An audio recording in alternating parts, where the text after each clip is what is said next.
இந்த வீடியோவில் நம்ம பார்க்க போகிற ஸ்மால் பிஸ்னஸஸ் இது வந்து நீங்கள் நாளைக்கே ஆரம்பித்து நாளை கழிச்சே காசு பார்த்துடலாம் அப்படிங்கிறது இல்லை. கண்டிப்பாக நீங்கள் உங்களுடைய நேரத்தையும் உங்களுடைய எஃபர்ட்டையும் இதில் போட்டு தான் ஆகணும். உங்களுடைய ஸ்கில்ஸை நீங்கள் வளர்த்து தான் ஆகணும்.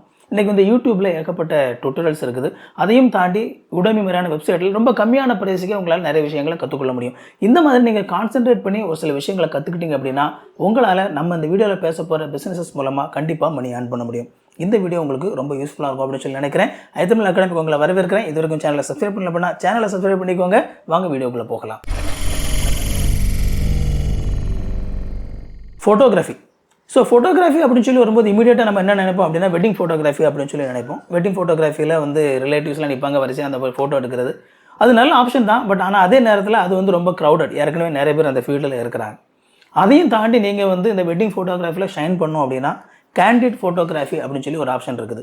இந்த கேண்டிட் ஃபோட்டோகிராஃபி அப்படிங்கிறது ஸ்பெஷலாக வந்து எஃபெக்ட்லாம் கொடுத்து தனியாக பொண்ணு மாப்பிள்ளையை தனித்தனியாக அந்த மாதிரியெல்லாம் ஃபோட்டோ எடுத்து பேக்ரவுண்ட் பிளர் பண்ணி அந்த மாதிரிலாம் எடுப்பாங்க இல்லையா. இதுதான் வந்து கேண்டிட் ஃபோட்டோகிராஃபி. இது வந்து பர்த்டேக்கு பண்ணுவாங்க. நிறைய விஷயங்களுக்கு இந்த கேண்டிட் ஃபோட்டோகிராஃபி அப்படிங்கிறது இருக்குது. இந்த கேண்டிட் ஃபோட்டோகிராஃபி அப்படிங்கிறதுல நீங்கள் உங்களுடைய ஸ்கில்லை வளர்த்துக்கிட்டீங்க அப்படின்னா கண்டிப்பாக உங்களால் வந்து இந்த வெட்டிங் செக்டாரில் வந்து ஈஸியாக ஷைன் பண்ண முடியும். அதே மாதிரி ஃபோட்டோகிராஃபி அப்படின்னு உடனே கல்யாண வீட்டு பக்கம் தான் போகணும் அப்படிங்கிற அவசியம் இல்லை. ஃபோட்டோகிராஃபியில் நிறைய விதங்கள் இருக்குது. வைல்டு ஃபோட்டோகிராஃபி, நேச்சர் ஃபோட்டோகிராஃபி, இந்த மாதிரி நிறைய விஷயங்கள் இருக்குது. இன்னும் ஒரு சில பேர் சிட்டி லைஃப் வந்து அழகாக ஃபோட்டோ எடுப்பாங்க, கிராமங்களில் போய் ஃபோட்டோ எடுப்பாங்க. இந்த மாதிரியான ஃபோட்டோஸ் வந்து நீங்கள் ஸ்டாக் ஃபோட்டோஸாக விற்க முடியும். நீங்கள் சரியான விதத்தில் முயற்சி பண்ணிங்க அப்படின்னா இந்த ஃபோட்டோகிராஃபி ஃபீல்டில் உங்களால் கண்டிப்பாக நல்ல பணம் ஏர்ன் பண்ண முடியும். அடுத்ததாக வீடியோகிராஃபி. வீடியோகிராஃபியும் ஃபோட்டோகிராஃபி மாதிரியே தான். அண்ட் நம்ம கல்யாண வீடுகளில் பேசிக்காக வந்து வீடியோ எடுத்து நம்ம மணி ஏர்ன் பண்ண முடியும். அண்ட் அதையும் தாண்டி stock videos, nature, wild, city, village, இந்த மாதிரியான விஷயங்கள் அழகாக நீங்கள் வீடியோ எடுத்து ஸ்டாக் வீடியோஸை நீங்கள் போட்டிங்க அப்படின்னா கண்டிப்பாக நிறைய பேர் வாங்குவாங்க. அடுத்ததாக டிஜிட்டல் ஆர்ட். இந்த ஸ்டாக் ஃபோட்டோஸ், ஸ்டாக் வீடியோஸ் நம்ம விற்கிறோம் இல்லையா, அதே மாதிரியான பிளாட்ஃபார்மில் நம்மளால் டிஜிட்டல் ஆர்ட்டும் விற்க முடியும். டிஜிட்டல் ஆர்ட் அப்படிங்கிறது அது உங்களுடைய திறமை. எப்படிலாம் வந்து ஆர்ட் உருவாக்கணும்னு நினைக்கிறீங்களோ அப்படியெல்லாம் நீங்கள் ஆர்ட் உருவாக்கலாம். முன்னாடிலாம் வந்து டிராயிங் அப்படிங்கிறது வந்து கையால் வச்சு அந்த மாதிரி பண்ணிகிட்டு இருந்தாங்க. இப்போ வந்து கையால் ட்ரா பண்ணுறது இருக்குது. அதே மாதிரி டிஜிட்டல் ஆர்ட் அப்படிங்கிற விதத்தில் நிறைய விஷயங்கள் மாறி இருக்குது. இந்த மாதிரி உங்களுக்கு வந்து டிஜிட்டல் ஆர்ட் பண்ணக்கூடிய திறமை இருந்தது அப்படின்னா உங்களால் அந்த டிசைன்ஸை வந்து உங்களால் விற்க முடியும். அதே மாதிரி நம்ம ஷர்ட்லாம் வாங்கும்போது அதில் வந்து பேட்டர்ன்ஸ் இருக்கு இல்லையா, ஒரு குறிப்பிட்ட டிசைன் வந்து அப்படியே ரிப்பீட் ஆகிட்டே இருக்கும். இந்த மாதிரியான பேட்டர்ன்ஸ்லாம் வந்து எல்லாமே வந்து இந்த மாதிரி டிஜிட்டலாக தான் டிசைன் பண்ணுறாங்க. இந்த மாதிரி டிசைன் பண்ணி விற்கக்கூடிய பிளாட்ஃபார்ம்ஸ் இருக்குது. அதே மாதிரி போஸ்டர்ஸ் மேக் பண்ணுறது. வீட்டில் வந்து போஸ்டர்ஸ் ஒரு சில பேர் வந்து வாங்கி ஒட்டுவாங்க. இந்த மாதிரியான டிஜிட்டல் ஆர்ட் சம்மந்தப்பட்ட விஷயங்களை நீங்கள் டிசைன் பண்ணி உங்களால் விற்க முடிஞ்சுது அப்படின்னா கண்டிப்பாக அது மூலமாக உங்களால் நல்ல மணி ஏர்ன் பண்ண முடியும். ஒரு சில டிஜிட்டல் ஆர்ட் நம்ம கம்ப்யூட்டர் அண்ட் சாஃப்ட்வேர் வச்சு மட்டுமே பண்ணிட முடியும். இன்னும் ஒரு சில டிஜிட்டல் ஆர்ட் பண்ணுறதுக்கு அதுக்கான ஸ்பெசிஃபிக் டிவைசஸ் தேவைப்படும். உங்களுக்கு என்ன திறமை இருக்குது அப்படிங்கிற அடிப்படையில் அதுக்கான டிவைசஸ் வாங்கிக்கிட்டீங்க அப்படின்னா உங்களுக்கு ரொம்ப யூஸ்ஃபுல்லாக இருக்கும். அடுத்தது அஃபிலியேட் மார்க்கெட்டிங். 5 பைசா செலவு இல்லாமல் உங்களுடைய நேரத்தையும் திறமை மட்டும் பயன்படுத்தி கொஞ்சம் காசு பார்க்கணும் அப்படின்னா அதுக்கு ஒரே வழி அஃபிலியேட் மார்க்கெட்டிங் மட்டும்தான். அஃபிலியேட் மார்க்கெட்டிங் அப்படிங்கிறது வேறு ஒன்றும் இல்லை. இன்னொருத்தருடைய ப்ராடக்ட்டை நீங்கள் வந்து ரெக்கமெண்ட் பண்ணி அதை விற்க வைக்கிறீங்க. அதை விற்கிறதுக்கு வந்து அவங்க உங்களுக்கு கமிஷன் கொடுக்குறாங்க. அஃபிலியேட் மார்க்கெட்டிங்கில் ரொம்ப ஈஸியாகவே நீங்கள் ஜாயின் பண்ணிடலாம். அமேசான் அஃபிலியேட் மார்க்கெட்டிங் ரொம்ப ஈஸியாகவே நீங்கள் ஜாயின் பண்ணிடலாம். அமேசான் அக்கௌண்ட் மட்டும் உங்களுக்கு இருந்தால் போதும், வேறு எந்த ஒரு ரெக்யர்மெண்ட்டுமே கிடையாது. அது மாதிரி இன்னும் நிறைய அஃபிலியேட் மார்க்கெட்டிங் வெப்சைட்ஸ் இருக்குது. அதுலேயும் நீங்கள் ஈஸியாகவே ஜாயின் பண்ணிக்கலாம். ஒரு சில அஃபிலியேட் மார்க்கெட்டிங்கில் ஜாயின் பண்ணுறதுக்கு நீங்கள் சோஷியல் இன்ஃப்ளூயன்சராக இருக்கணும், இதில் வந்து இவ்வளோ ஃபாலோவர்ஸ் இருக்கணும் அப்படிங்கிற மாதிரியான ரெக்யர்மெண்ட் இருக்கும். அதெல்லாம் ஒரு சில வெப்சைட்டில் மட்டும்தான். மோஸ்ட் ஆஃப் த வெப்சைட்ஸ் வந்து நீங்கள் சும்மா ஜஸ்ட் ஃப்ரீயாகவே வந்து ஜாயின் பண்ணிக்கலாம். அஃபிலியேட் மார்க்கெட்டிங் ஜாயின் பண்ணிக்கோங்க. நல்ல மக்களுக்கு யூஸ்ஃபுல்லான ப்ராடக்ட் கண்டுபிடிங்க. அதை சரியான விதத்தில் நீங்கள் ப்ரமோட் பண்ணுங்கள்.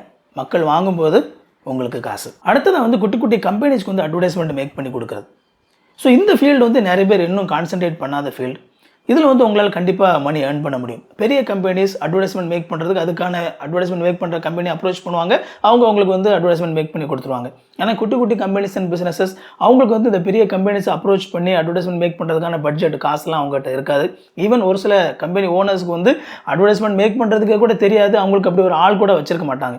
அப்படிப்பட்ட கம்பெனிஸை நீங்கள் அப்ரோச் பண்ணி, சார் உங்களுக்கு வந்து உங்களுடைய பிஸ்னஸை மக்கள் மத்தியில் தெரிய வைக்கிறதுக்காக நான் வந்து உங்களுக்கு இந்த மாதிரியான ஒரு அட்வர்டைஸ்மெண்ட் மேக் பண்ணி கொடுக்குறேன், நீங்கள் வந்து எனக்கு இவ்வளோ காசு கொடுங்க அப்படின்னு சொல்லி நீங்கள் பேசி இந்த விதமாக உங்களால் வந்து காசு ஏர்ன் பண்ண முடியும். அண்ட் அது மட்டும் இல்லாமல் அந்த அட்வர்டைஸ்மெண்ட் மேக் பண்ணுறதோடு நிற்காமல் அந்த அட்வர்டைஸ்மெண்ட்டை சரியான பிளாட்ஃபார்மில் போடுறதுக்கும் நீங்கள் ஏற்பாடு பண்ணி கொடுத்தீங்க அப்படின்னா கண்டிப்பாக அது உங்களுக்கு ரொம்ப யூஸ்ஃபுல்லாக இருக்கும். அதுக்கு கூட நீங்கள் தனியாக சார்ஜ் பண்ணிக்கலாம். அண்ட் இன்னும் ஒரு ஸ்டெப் தாண்டி போய் ஆன்லைனில் அவங்களுடைய அட்வர்டைஸ்மெண்ட்டை நீங்கள் வர வைக்க முடியும். நிறைய பேர் வந்து இந்த மாதிரி சாதாரணமாக அட்வர்டைஸ்மெண்ட் கிரியேட் பண்ணி கொடுக்கறது பண்ணிடுவாங்க.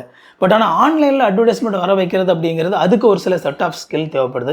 அந்த மாதிரியான ஸ்கில்ஸை நீங்கள் வளர்த்துக்கிட்டு நீங்கள் இந்த கம்பெனிஸ் அப்ரோச் பண்ணி, சார் உங்களுடைய அட்வர்டைஸ்மெண்ட்டை வந்து இந்த பர்டிகுலர் சிட்டியில் இந்த பர்டிகுலர் கீவேர்ட் போட்டு ஒருத்தர் தேடினாங்கன்னா உங்கள் பிஸ்னஸ் வர மாதிரி நான் உங்களுக்கு அட்வர்டைஸ்மெண்ட் போட்டு கொடுக்குறேன் சார் அப்படின்னு சொல்லி நீங்கள் அவங்களை அப்ரோச் பண்ணி பண்ணீங்க அப்படின்னா கண்டிப்பாக அது மூலமாக உங்களால் மணி ஏர்ன் பண்ண முடியும். அடுத்ததான் இந்த மாதிரியான குட்டி குட்டி கம்பெனிஸுக்கு வெப்சைட் மேக் பண்ணி கொடுக்குறது. ஒரு வெப்சைட் அப்படிங்கிறது ஒரு கம்பெனிக்கு ரொம்ப ரொம்ப முக்கியமானது, ஒரு பிஸ்னஸ்க்கு ரொம்ப முக்கியமானது.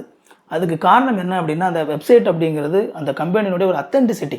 அதாவது இந்த கம்பெனி வந்து சரியான கம்பெனி தான், இந்த பிஸ்னஸ் வந்து ஒரு நல்ல ஒரு பிஸ்னஸ் அப்படின்னு சொல்லி மக்கள் தெரிஞ்சுக்கிறதுக்கு இந்த ஆன்லைன் ப்ரெசன்ஸ் அப்படிங்கிறது ரொம்ப முக்கியமானதாக இருக்குது.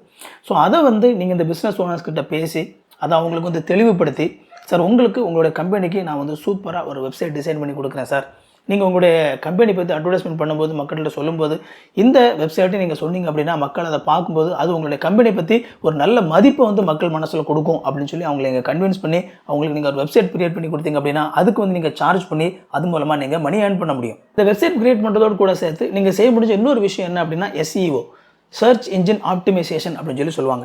ஸோ அந்த சர்ச் இன்ஜின் ஆப்டிமைசேஷன் அப்படிங்கிறது வேறு ஒன்றுமே இல்லை. ஒரு பர்டிகுலர் சிட்டியில் வந்து ஒரு பர்டிகுலர் பிஸ்னஸ் இருக்குது.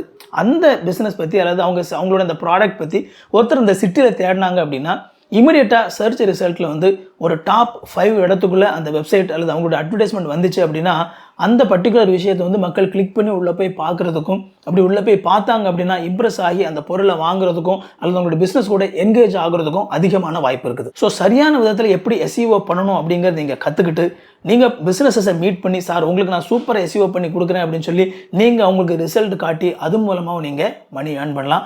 வெப்சைட்டு தனியாக ஏர்ன் பண்ணலாம், SEOக்கு தனியாக ஏர்ன் பண்ணலாம். அடுத்தது சோஷியல் மீடியா மேனேஜர். ஸோ இதுவும் பார்த்தீங்கன்னா பெரிய கம்பெனிஸ் இதை செய்கிறதுக்குனே தனியாக ஒரு ஆள் வச்சு சம்பளம் கொடுப்பாங்க. ஆனால் குட்டி கம்பெனிஸ் அண்ட் பிஸ்னஸஸ் கண்டிப்பாக அவங்களுக்கு இதை செய்கிறதுக்கு வந்து சம்பளம் கொடுக்க முடியாது. ஒரு சில பேருக்கு இதை செய்கிறதுக்கே கூட தெரியாது. ஸோ அப்படிப்பட்ட நேரத்தில் வந்து நீங்கள் அவங்களுடைய கம்பெனிக்கு சோஷியல் மீடியா மேனேஜராக இருக்கலாம். அதாவது அவங்களுடைய சோஷியல் ப்ரொஃபைல் இருக்கும் இல்லையா, அதில் வந்து அவங்களுடைய சார்பாக நீங்கள் போஸ்ட் போடுறது. Facebook, Instagram, Twitter, Threads, YouTube இந்த மாதிரி நிறைய சோஷியல் மீடியாஸ் இருக்குது. இந்த சோஷியல் மீடியாவில் நீங்கள் அவங்களுடைய சார்பாக போஸ்ட்டை போட்டுக்கிட்டே இருக்கிறது. நீங்கள் அவங்கள்ட்ட சொல்லலாம், சார் உங்களுடைய கம்பெனி பற்றி நீங்கள் தொடர்ந்து இந்த சோஷியல் மீடியாஸில் நீங்கள் ஆக்டிவாக இருந்தீங்க அப்படின்னா கண்டிப்பாக அது வந்து மக்கள் மத்தியில் அதிகமாக ரீச் ஆகும். ஒரு நாளைக்கு 1-2 இன்ஸ்டாகிராம், ஃபேஸ்புக் போஸ்ட், ஒரு குட்டி குட்டி வீடியோஸ், இது எல்லாமே வந்து நீங்கள் என்ன செய்யலாம்னா அந்த கம்பெனி சார்பாக நீங்கள் வந்து அவங்களுடைய கிரெடென்ஷியலை அந்த லாகின் பண்ணுற டீட்டெயில்ஸை வாங்கிட்டு அவங்களுக்காக நீங்கள் போட்டு கொடுக்கலாம். ஸோ நீங்கள் வந்து அவங்ககிட்ட பேசிக்கலாம், சார் நான் வந்து ஒரு நாளைக்கு ஒரு 2 போஸ்ட் இன்ஸ்டாகிராமில், ஃபேஸ்புக்கில் இதெல்லாம் வந்து ஒரு 2 போஸ்ட் உங்களுடைய கம்பெனி பற்றி தொடர்ந்து உங்கள் கம்பெனி சம்மந்தப்பட்ட விஷயங்களை அட்வர்டைஸ்மெண்ட் மாதிரி நான் போட்டுக்கிட்டே இருப்பேன். ஸோ எனக்கு வந்து ஒரு மாதத்துக்கு இவ்வளோ கொடுங்க அப்படின்னு சொல்லி நீங்கள் ஒரு சில கம்பெனிஸ்ட்டை பேசி நீங்கள் இந்த மாதிரி வாங்கி வச்சுக்கிட்டீங்க அப்படின்னா கண்டிப்பாக அது மூலமாக உங்களால் கொஞ்சம் பணம் ஏர்ன் பண்ண முடியும். வெப்சைட்டுக்கு அடுத்ததாக நீங்கள் செய்ய முடிஞ்ச இன்னொரு முக்கியமான விஷயம் என்ன அப்படின்னா ஆப் பில்ட் பண்ணுறது. ஸோ இன்றைக்கி வந்து பெரும்பாலும் வெப்சைட்டுக்கு விட ரொம்ப முக்கியமாக எதுக்கு ரொம்ப முக்கியத்துவம் கொடுக்குறாங்கன்னா ஆப்புக்கு முக்கியத்துவம் கொடுக்குறாங்க. ஸோ ஒரு கம்பெனி வந்து அவங்களுக்கான ஒரு ஆப்பை வந்து ஆண்ட்ராய்டில் வச்சுருந்தாங்க அப்படின்னா அதை வந்து மக்கள் இன்ஸ்டால் பண்ணி அவங்க டேரெக்டாக வந்து அந்த யூசர்ஸ் கெயின் பண்ணிட்டாங்கன்னா டேரெக்டாக அந்த கஸ்டமர் கிட்ட அவங்களால பேச முடியும், டேரெக்டாக அவங்கள காண்டாக்ட் பண்ண முடியும். ஸோ இது வந்து ஒரு கம்பெனிக்கு ஆப் அப்படிங்கிறது ரொம்ப ரொம்ப முக்கியமானது. ஸோ உங்களால் வந்து ஒரு ஆண்ட்ராய்டில், iOSல வந்து ஆப் கிரியேட் பண்ணக்கூடிய திறமையை வளர்த்துக்க முடியும் அப்படின்னா கண்டிப்பாக வந்து இப்போ அது ரொம்ப யூஸ்ஃபுல்லான, ரொம்ப வேல்யூபிளான ஒரு ஸ்கில்லாக இருக்கும். அது மட்டும் இல்லாமல் கண்டிப்பாக அது மூலமாக ஹியூஜ் அமௌண்ட் ஆஃப் மணி வந்து உங்களால் ஏர்ன் பண்ண முடியும். அடுத்ததாக உங்களுக்கு ஒரு நல்ல ரைட்டிங் ஸ்கில் இருந்தது அப்படின்னா நீங்கள் செய்ய முடிஞ்ச இன்னொரு விஷயம், உங்களுக்காகவே நீங்கள் வந்து ஒரு பிளாக் வெப்சைட் ஸ்டார்ட் பண்ணுறது. ஒரு பர்டிகுலர் ஃபீல்டை வந்து நீங்கள் தேர்ந்தெடுத்து அது சம்மந்தப்பட்டு நிறைய விஷயங்களை வந்து நீங்கள் எழுதி பிளாக் போஸ்ட்டாக ஒரு வெப்சைட்டில் வந்து நீங்கள் அழகாக போடலாம். இன்றைக்கெலாம் பார்த்தீங்க அப்படின்னா ஒரு வேர்ட்பிரஸ் வெப்சைட் ஸ்டார்ட் பண்ணுறது அப்படிங்கிறது சின்ன பிள்ளைங்க விளையாட்டு. ரொம்ப ஈஸியாக ஸ்டார்ட் பண்ணிடலாம். அண்ட் ப்ரைஸும் பார்த்திங்க அப்படின்னா ரொம்ப கம்மியான ப்ரைஸுக்கே வந்து உங்களால் ஈஸியாக வந்து வெப்சைட்லாம் இப்போ ஸ்டார்ட் பண்ணிட முடியும். இந்த வெப்சைட்டில் வந்து நீங்கள் 2 விதத்தில் வந்து காசு சம்பாதிக்கலாம். முதலாவது, இந்த வெப்சைட் வந்து ரொம்ப ஈஸியாகவே வந்து கூகுள் ஆட்சென்ஸில் வந்து நீங்கள் கனெக்ட் பண்ணிடலாம். அப்படி கனெக்ட் ஆகும்போது எப்படி வந்து யூடியூப்பில் வந்து அவங்க அட்வர்டைஸ்மெண்ட் போடுறாங்களோ அதே மாதிரி இந்த கூகுள் ஆட்சென்ஸில் இருந்து உங்களோட வெப்சைட்டை மக்கள் வாசிக்கும் போது நீங்கள் எதுவுமே பண்ண வேண்டியதில்லை. ஜஸ்ட் கனெக்ட் பண்ணி விட்டுட்டா மட்டும் போதும். எங்கெங்கே கரெக்டாக அட்வர்டைஸ்மெண்ட் போட முடியுமோ அந்த மாதிரியான குட்டி குட்டி அட்வர்டைஸ்மெண்ட் அங்கங்கே வந்து கூகுள் மூலமாக போட்டுருவாங்க. ஸோ அதுக்கு வந்து உங்களுக்கு மக்கள் எந்த அளவுக்கு இம்ப்ரெஷன் நிறைய யூடியூப் வந்து உங்களுடைய வெப்சைட்டில் வந்து ஷோ ஆகுதோ அதுக்கு ஏற்ற மாதிரியான உங்களுக்கு காசு வந்து உங்களை அக்கௌண்ட்டில் சேர்ந்துக்கிட்டே இருக்கும். அதுக்கப்புறமா இந்த மாதிரியான பிளாக் போஸ்ட்டில் வந்து நீங்கள் அஃபிலியேட் மார்க்கெட்டிங் முன்னால் சொன்னால அது சம்மந்தப்பட்ட ஒரு சில ப்ராடக்ட் பற்றி நீங்கள் எழுதலாம். அதை ஒருவேளை யாராவது ஒருத்தர் வாசித்து அந்த லிங்கை கிளிக் பண்ணி வாங்கினாங்க அப்படின்னா அது மூலமாக நீங்கள் என்ன செய்யலாம்னா காசு சம்பாதிக்கலாம். ஸோ உங்களுக்கு ரைட்டிங் ஸ்கில் இருந்துச்சு அப்படின்னா ஒரு பிளாக் ஸ்டார்ட் பண்ணுறதுக்கு தயங்கவே செய்யாதீங்க. அடுத்ததாக ஒரு யூடியூப் சேனல் ஸ்டார்ட் பண்ணுங்கள். 2023 போய் எப்படி சார் யூடியூப் சேனல் ஸ்டார்ட் பண்ணுறது? ஏற்கனவே நிறைய பேர் ஸ்டார்ட் பண்ணியிருக்காங்களே, என்னோட சேனல்லாம் பார்ப்பாங்களா? இந்த மாதிரியான கேள்விகள் உங்களுக்குள்ளே இருக்கலாம். அதை பற்றிலாம் நீங்கள் வருத்தப்பட வேண்டிய அவசியமே இல்லை. நீங்கள் உங்களுக்கு பிடிச்ச விஷயத்தை நீங்கள் யூடியூப்பில் ஸ்டார்ட் பண்ணி நீங்கள் பேசுங்க அல்லது செஞ்சு காட்டுங்க. கண்டிப்பாக உங்களையும் பார்க்குறதுக்கு ஒரு சில பேர் இருக்க தான் செய்வாங்க. கொஞ்ச நாள் ஆக ஆக நீங்கள் செய்கிற விஷயத்தில் ரொம்ப எக்ஸ்பர்ட் ஆகிடுவீங்க, நல்லாவே செய்வீங்க. ஒருவேளை யூடியூப் சேனல் அப்படிங்கிறது ஆரம்பித்த உடனே உங்களுக்கு காசு கொடுக்காது, கொஞ்சம் நாள் ஆகலாம். ஆனால் கன்சிஸ்டண்ட்டாக நீங்கள் தொடர்ந்து முயற்சி எடுத்துகிட்டு இருந்தீங்க அப்படின்னா கண்டிப்பாக ஒரு 1 or 2 இயர்ஸுக்குள்ளே அந்த யூடியூப் சேனல் அப்படிங்கிறது சம்பாதிக்கிற ஒரு இடத்துக்கு வந்துடும். அது மட்டும் இல்லாமல் அந்த யூடியூப் சேனல் ஆடியன்ஸ் உங்களுக்கு ஏற்கனவே இருக்கிறனால அவங்கள இடத்துல அந்த அஃபிலியேட் லிங்க் மாதிரியான விஷயங்களை ஷேர் பண்ணி கூட உங்களால் ஏர்ன் பண்ண முடியும். ஒருவேளை உங்களுக்கு நல்ல திறமை இருக்குது, ஆனால் யூடியூப் சேனல்லாம் ஸ்டார்ட் பண்ணி அது காசு வர்ற வரைக்கும் உங்களுக்கு பொறுமை இல்லை அப்படின்னா ஒரு வெபினார் நீங்கள் ஸ்டார்ட் பண்ணுங்கள். ஸோ இப்போல்லாம் பார்த்தீங்கன்னா நிறைய கோர்சஸ் ஆன்லைனில் நீங்கள் அழகாக ரெக்கார்ட் பண்ணி அதை வந்து ஃப்ரீயாகவே போடுறதுக்கான நிறைய வெப்சைட்ஸ் இருக்குது. யுடமியில் வந்து நீங்கள் அக்கௌண்ட் ஆரம்பித்து உங்களுடைய கோர்ஸை நீங்கள் போடலாம். அந்த மாதிரி நிறைய வெப்சைட்ஸ் இருக்குது. ஸோ நீங்கள் அழகாக ஒரு கோர்ஸ் டிசைன் பண்ணி அதை பற்றி நீங்கள் அழகாக பேசி ஒரு 10 to 15 வீடியோஸ் நீங்கள் வந்து பக்காவாக ரெடி பண்ணி அதை வந்து இந்த மாதிரியான கோர்ஸ் விற்கக்கூடிய வெப்சைட்டில் நீங்கள் போட்டுட்டீங்க அப்படின்னா ஈஸியாக வந்து உங்களுடைய கோர்ஸ் நல்லா இருந்தது அப்படின்னா மக்கள் வந்து கண்டிப்பாக அந்த கோர்ஸை வாங்குவாங்க, அவங்க படிப்பாங்க. அது மூலமாக நீங்கள் காசு சம்பாதிக்க முடியும். ஒருவேளை வீடியோ எடுக்கிறதா நமக்கு சரிப்பட்டு வராதுப்பா அப்படின்னு நீங்கள் நினச்சிங்க அப்படின்னா ஒரு இபுக் எழுதுங்க. முன்னாடிலாம் ஒரு புக் எழுதி பப்ளிஷ் பண்ணுறது அப்படிங்கிறது சாதாரண விஷயம் கிடையாது. ஒரு புக் எழுதணும், அதை ஒரு போய் பப்ளிஷர்கிட்ட கொண்டு கொடுக்கணும், அவங்க பார்ப்பாங்க, அவங்களுக்கு பிடிச்சாதான் அதை வந்து அவங்க பப்ளிஷ் பண்ணுவாங்க, அப்போ தான் பிரிண்ட்டுக்கு போகும், அப்படிலாம் இருந்தது. ஆனால் இப்போ வந்து நம்மளே வந்து புக் எழுதி நம்மளே பப்ளிஷ் பண்ணிடலாம். அமேசான் எடுத்துக்கிட்டிங்க அப்படின்னா அவங்களும் செல்ஃப் பப்ளிஷிங் அப்படிங்கிறது கொடுக்குறாங்க. இந்த மாதிரி செல்ஃப் பப்ளிஷ் பண்ணக்கூடிய நிறைய பிளாட்ஃபார்ம்ஸ் இருக்குது. ஸோ நீங்கள் இந்த இபுக் அப்படிங்கிறது எதுவாக வேணாலும் இருக்கலாம். உங்களுக்கு ஸ்டோரி எழுதக்கூடிய திறமை இருக்கலாம், ஒரு நாவல் நீங்கள் எழுதலாம், அல்லது டெக்னிக்கலான ஒரு புக் எழுதலாம். எதுவாக இருந்தாலும் சரி தான், நீங்கள் எழுதி அதை நீங்களாகவே பப்ளிஷ் பண்ணுங்கள். ஜஸ்ட் வேர்டு தான், வேர்ட் ஃபைலை நீங்கள் கொடுத்தா போதும். அந்த வேர்ட் ஃபைலை வந்து அந்த ப்ராசஸில் பார்த்தீங்க அப்படின்னா கவர் ஃபோட்டோ எல்லாமே நீங்கள் உள்ளவே செலக்ட் பண்ணிக்கலாம், ஹெட்டிங் எல்லாமே நீங்கள் உள்ளே போட்டுக்கலாம். ஸோ இந்த மாதிரி போட்டு நீங்கள் சப்மிட் பண்ணிட்டா போதும். அண்ட் அமேசானில் அதை வந்து ஒரு புக்காக காட்டிடும். ஸோ உங்களோட இந்த புக்கை மக்கள் வாங்க ஆரம்பிக்கும் போது அந்த பிளாட்ஃபார்ம் அவங்களுக்கான அந்த கமிஷன் எடுத்துக்கிட்டு மீதி காசு அவங்ககிட்ட கொடுக்க போகிறாங்க. ஸோ அடுத்ததாக பிரிண்ட் ஆன் டிமாண்ட். இந்த பிரிண்ட் ஆன் டிமாண்ட் அப்படிங்கிறது இந்த டிஷர்ட்டில் மக்களெல்லாம் வந்து டிசைன் பண்ணி நம்ம பிரிண்ட் பண்ணி விற்கிறது. நீங்கள் வந்து 2 விதத்தில் அதை விற்கலாம். நீங்களே வந்து மிஷின்ஸ் வாங்கி பிரிண்ட் பண்ணி நீங்களே விற்கலாம். அப்படி இல்லை அப்படின்னா உங்களுக்காக பிரிண்ட் பண்ணி அதை டெலிவரி பண்ணக்கூடிய பிரிண்ட் ஆன் டிமாண்ட் வெப்சைட்லாம் வச்சுருக்காங்க. ஸோ அந்த மாதிரியான இதில் வந்து நீங்கள் கனெக்ட் பண்ணிவிட்டு நீங்கள் வந்து டிசைன் மட்டும் இப்போ நீங்கள் க்ரியேட் பண்ணுவீங்க, மார்க்அப் க்ரியேட் பண்ணி நீங்கள் ஜஸ்ட் கொடுப்பீங்க. அண்ட் அவங்க வந்து அதுக்கான ஆர்டர் வரும்போது அந்த ஆர்டர் மட்டும் நீங்கள் அவங்கள்ட்ட கொடுத்துட்டா போதும், அவங்களே அதை பிரிண்ட் பண்ணி டெலிவரியும் பண்ணிடுவாங்க. அவங்களுக்கான சார்ஜஸ் எடுத்துகிட்டு உங்களுக்கு கமிஷனை கொடுத்துருவாங்க. ஸோ இந்த மாதிரி பிரிண்ட் ஆன் டிமாண்ட் வந்து ரொம்ப ஈஸியாக உங்களால் செய்ய முடிஞ்ச ஒரு விஷயம். இதுலேயும் உங்களால் காசு சம்பாதிக்க முடியும். கடைசியாக ஃபிசிக்கல் ப்ராடக்ட் க்ரியேட் பண்ணுறது. ஸோ இது வந்து பார்த்தீங்க அப்படின்னா ஒரு ஈட்டபிளாக இருக்கலாம், அல்லது மக்களுக்கு தேவையான ஒரு ப்ராடக்டாக இருக்கலாம். அதை வந்து நீங்கள் செஞ்சு நீங்களே மார்க்கெட்டிங் பண்ணி விற்கிறது. இது கேட்குறதுக்கு ஒரு சாதாரணமான ஒரு விஷயமா இருக்கலாம்.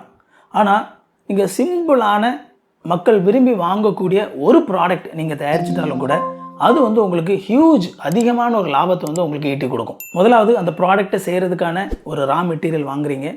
அதுக்கப்புறமா நீங்கள் அந்த ப்ராடக்டை செய்கிறீங்க, செஞ்சு அதை அழகாக பேக் பண்ணி அதுக்கு நீங்கள் செய்கிறதுக்கு எவ்வளோ காசு ஆகுது அப்படிங்கிறத கால்குலேட் பண்ணி உங்களுக்கு எவ்வளோ லாபம் வேணும் அப்படிங்கிறத கால்குலேட் பண்ணி கடைக்காரருக்கு எவ்வளோ லாபம் வேணும் அப்படிங்கிறத கால்குலேட் பண்ணி இந்த 3ஐயும் ஆட் பண்ணி அந்த அமௌண்ட்டுக்கு விற்க சொல்லி நீங்கள் கடையில் கொண்டு போய் கொடுக்குறீங்க. கடைக்காரர் அந்த பொருளை விற்றுட்டு அவருக்கான பங்கு எடுத்துகிட்டு உங்களுக்கு அந்த ரா மெட்டீரியலுக்கான பொருளையும் உங்களுக்கான அந்த லாபத்தையும் அவர் உங்கள்கிட்ட கொடுக்குறாரு. கேட்குறதுக்கு ரொம்ப சிம்பிளாக இருக்கலாம்.